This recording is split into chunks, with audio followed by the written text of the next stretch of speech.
Hello. I've been steadily reading my way through this year's Booker Prize long list, and on the whole, I've enjoyed and appreciated most of these books, but I'm at the point where I'm wondering, with a few of the books, how did these get listed? Because there are other books that I've read this year which were eligible for the prize, which I definitely would have listed over these. So I want to briefly discuss these three books and why they didn't work for me personally. But something I really appreciate about prize season is, even though these books weren't for me, I've been reading lots of other readers' opinions, and some of these books have champions and fans, and it's been really interesting reading others' responses and why these books worked for some other readers. But that doesn't change the fact that for me personally, reading these books, they were a bit of a slog to get through. There were definitely aspects of each of these books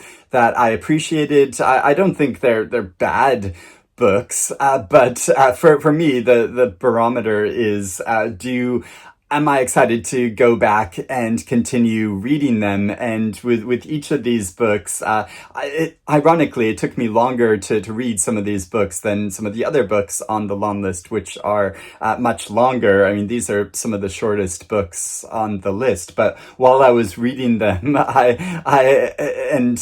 put them down, and then I had some reading time to go back to, but I would think, oh, but the oven should really be cleaned, and I'm just going to go clean the oven first before I go back to reading some of these books. And I kept delaying them, and so they took me a while to get through, and I didn't enjoy the experience of them. So I want to briefly discuss my thoughts and feelings about these different titles. So there is One Boat by Jonathan Buckley, and this is a novel that follows a protagonist that goes to a Greek island that she had previously went to when her mother died for a period of time. And she has returned there after her father has died, and she meets some of the same locals, and they have lots of conversations, and we follow her through this brief period of time. And actually, I couldn't help comparing this book to another Booker Prize, not only nominee, but winner of Anita Brookner's Hotel du Lac, which won the prize in 1984, which similarly follows a protagonist who travels from England to Switzerland. In this case, she stays at a hotel, and she's a writer. She's writing a book, and she meets a number of locals and has interactions with them. This sort of strange collection of people that are at this hotel. And that novel I really enjoyed because of the idiosyncratic characters that she meets. There's a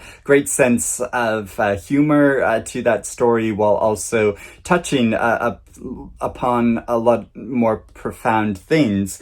And this novel also has there are some funny bits to it. It does touch upon a lot of subject matter, but in a way which felt to me much more pretentious, of really grand philosophical themes. The ethics of revenge, the souls of animals, the function of tourism, the nature of consciousness, mortality. And she has these exchanges where all of this subject matter is discussed, but in a very brief and superficial way. It doesn't really get into the depth or complexity of these arguments. And I do understand how this is purposeful on the author's part, and it was really interesting following a discussion with some of my book club members. There's Donald and Michael and Selena, who had really appreciated this book, and Selena made the great point that it sort of touches upon all of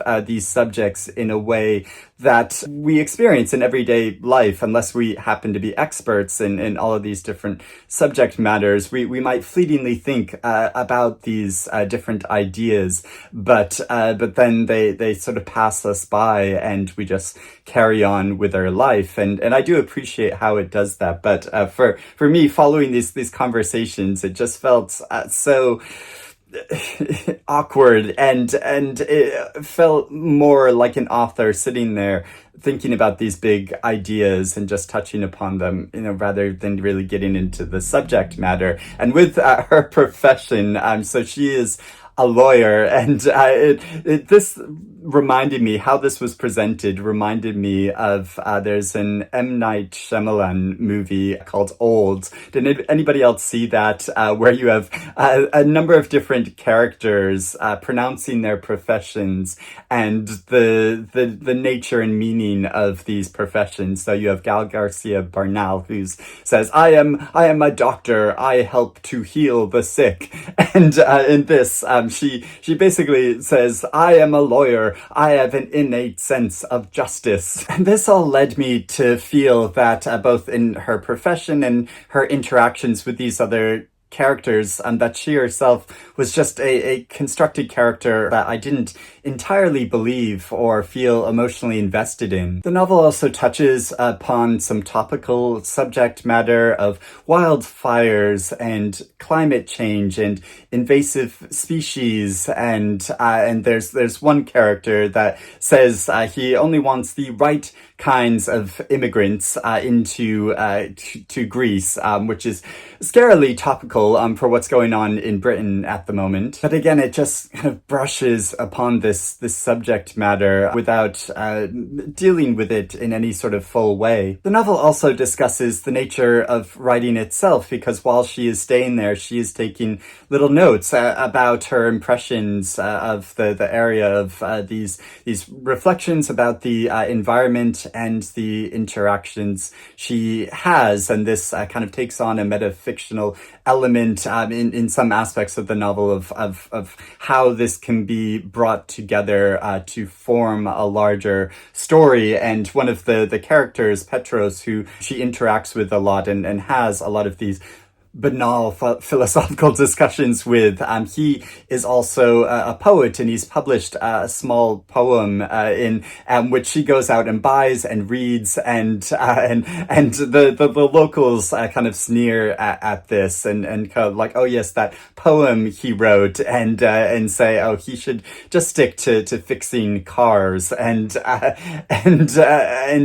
think within this, because the poem is so sparse, and the title One Boat is taken from a line of that poetry, that I think the author is trying to look at how can life and experience be distilled into a very compact way within writing, and probably whether this will convey any meaning or not depends upon where the reader is in their own life. And I definitely felt how if I was in a certain frame of mind, and a book club member of mine, Michael, pointed this out, that these sections probably will chime with you in a different way.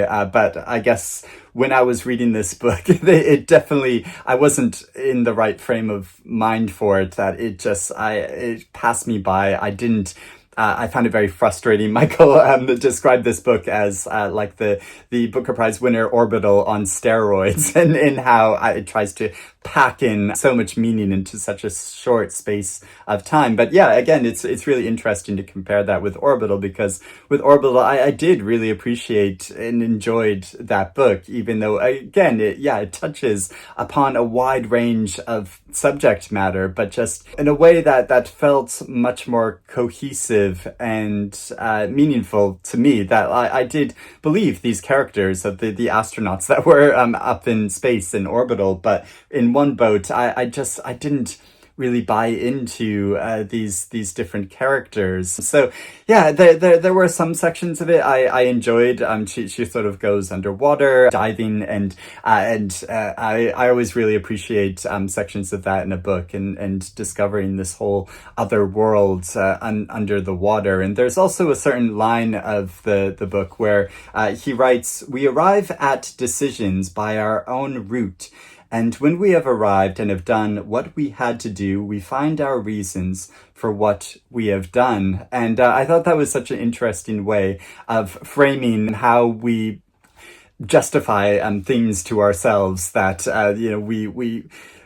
we make a decision, we perform certain actions, and then later in reflections we're like, oh yeah, I did this for these reasons, and come up with our own sense of justification. And so yeah, there were some aspects of it, but on the whole, this book just really didn't work for me. With The Rest of Our Lives by Ben Markovits, I did mostly enjoy the experience of this novel, but it was a bit tedious and dull following this story about a middle-aged man who's very much at a literal crossroads in his life, because he is taking his final child to college to drop her off, and he is going through a lot of personal and professional and health issues, and so he just decides to keep on driving. He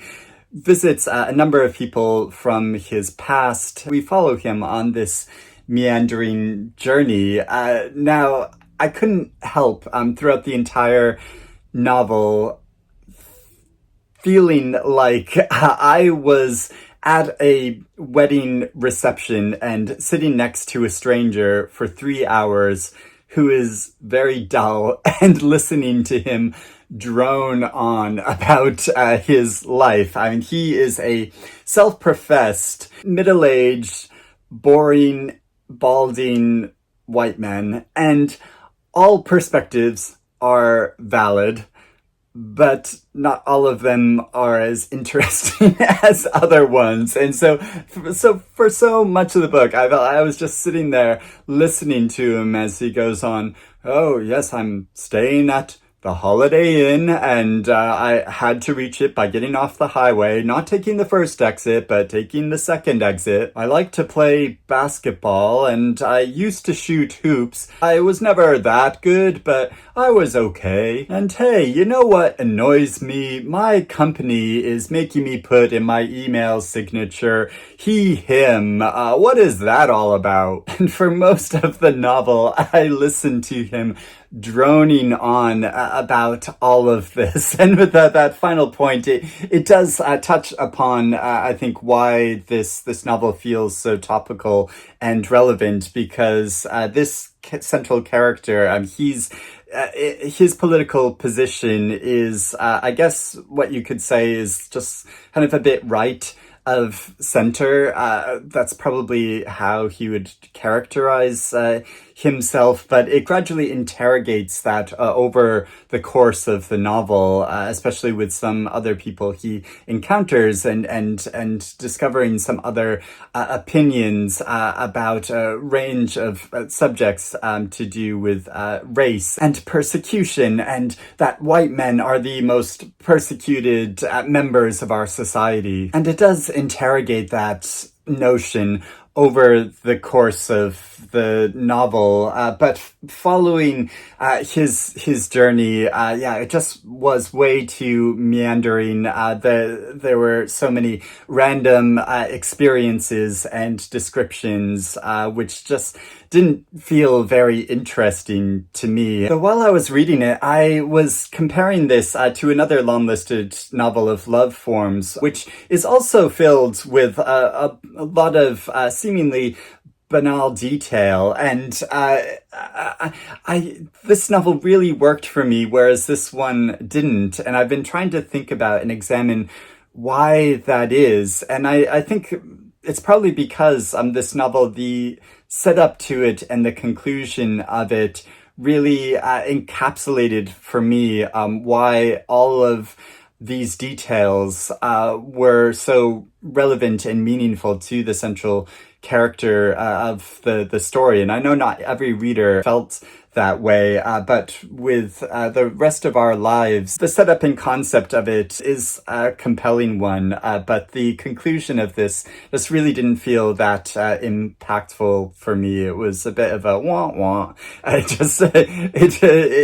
didn't build up to anything much more, and so I kind of felt like, well, why have I gone on this random journey? Again, there were, parts of this book that I enjoyed more than others. There was a certain line where he's contemplating what to do with the rest of his life, and he remarks, "I just wanted to sit around and read books for the rest of my life." And that is certainly a notion that I can appreciate and feel sympathetic towards, especially like every time I watch the news or go out and have frustrating interactions with other people. I'm like, I just want to stay here in my library reading for the rest of my life. And there is Universality by Natasha Brown. Now, this novel, more than any of the others, I have so appreciated listening to and reading the responses of readers who have really appreciated this book. And every time I do so, and every time I read an interview with the author discussing the themes of this book, I think, oh yeah, that's really great. But the actual experience of reading this novel, it just didn't entirely work for me. It didn't all come together. So it follows it begins with a journalistic account of a dramatic incident at a commune where an individual is hit over the head with a bar of gold, and then it follows the people connected to this case, and we see other points of view and how this kind of sensationalist story has been framed and reframed, and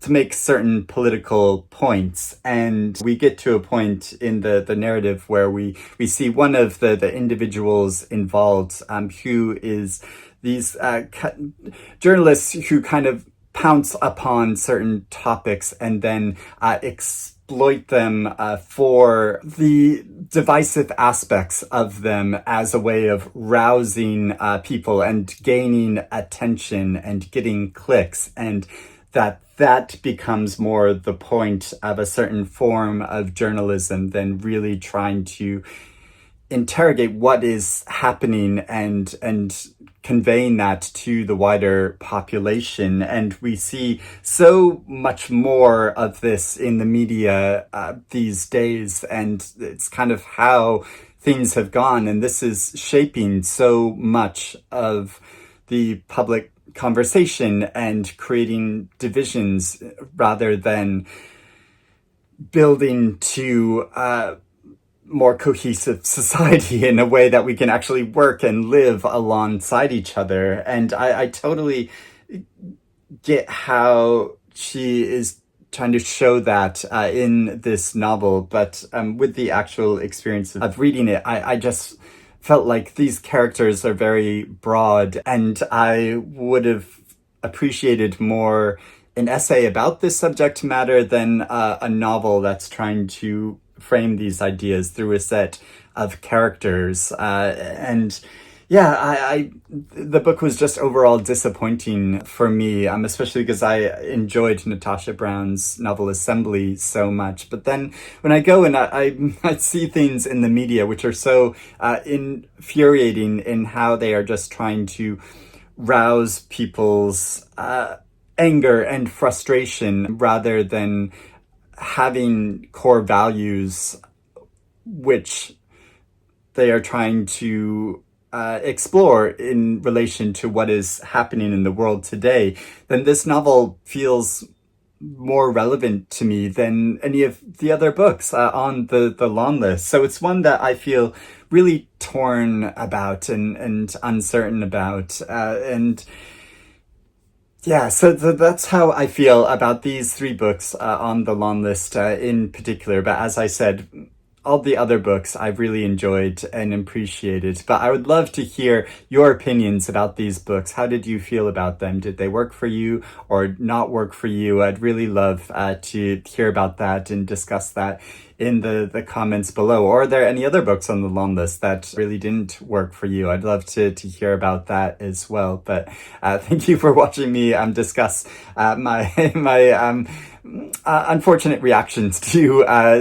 some of these different books. You know, just not all books will work for all readers, and that's the way it goes. And that is part of the joy and fun of following book prizes like this and seeing everyone else's opinions about them. But I hope you're doing well, and I'd love to know about how you're doing with your Booker Prize reading, if you are reading different books from the long list.